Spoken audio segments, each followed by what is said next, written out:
nó sợ sợ cho của cháu mi tú mình xài tôi nó ice cream nữa nó ice cream tàu phang nữa bố cá cá lắm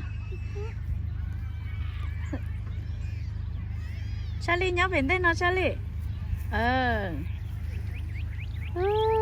mình nhớ giờ mà sợ sợ nó mà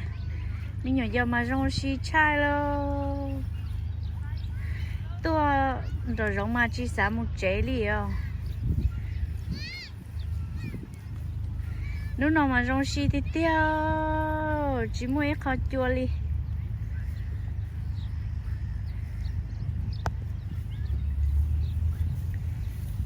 đi ngon giờ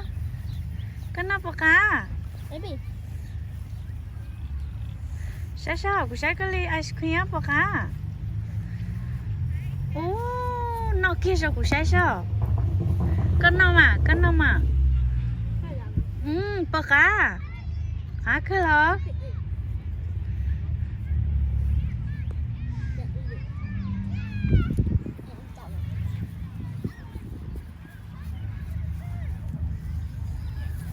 giờ đi đâu bọc cá đi nó đi bọc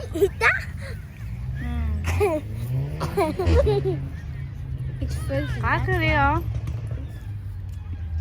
sao đi nè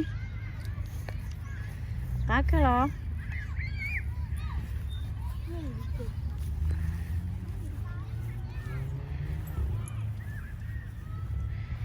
cái ly này bọc cá cái ly cá cái gì đó nè tôi muốn chỉ lo em này họ nó ice cream của nó nè nè tôi muốn chỉ lo đó ôi chỉ một tí xíu ôi Charlie hú cái gì hai tí xíu là ôi bóng kia nữa chờ luôn xíu à là mommy ơi ok tao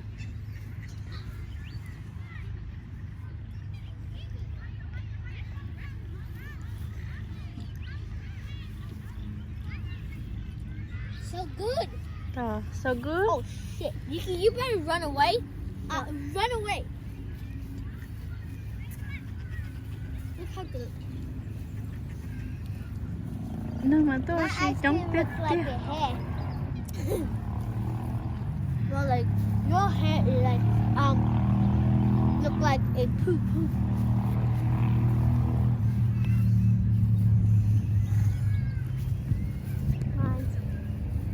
Now.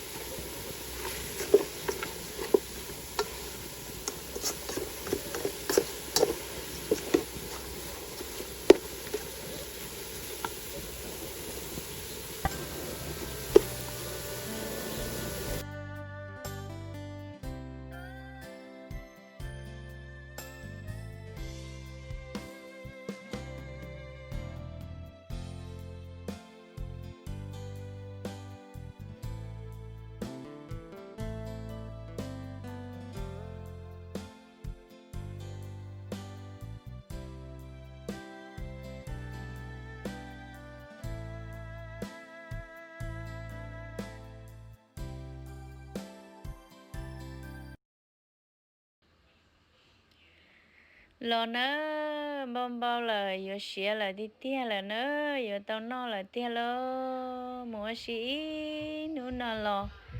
sẽ xa tụi tia là tụi chết chết lá mua cái mó chè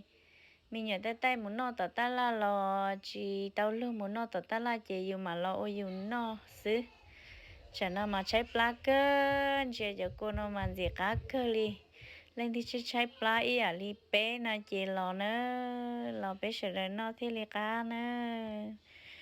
xía li nó là chị ba mù hay khó bóng lòn chị nó là sẽ tia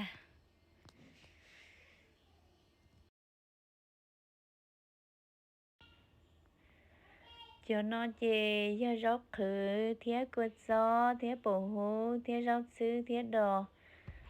mua chỉ chi mua chỉ chi đã chỉ mà cả lẹ là nó lên nó xí chả nó mà của giờ cô khóc bóng mà liếp lông là sẽ tiền gì cả cơ li lò nó lò bé sợ đần chê sợ đần nó nữa giờ tiền yêu tao chỉ cá một chỗ tao ta là lò nhưng nói nhưng cá đùa nó chỉ chơi thua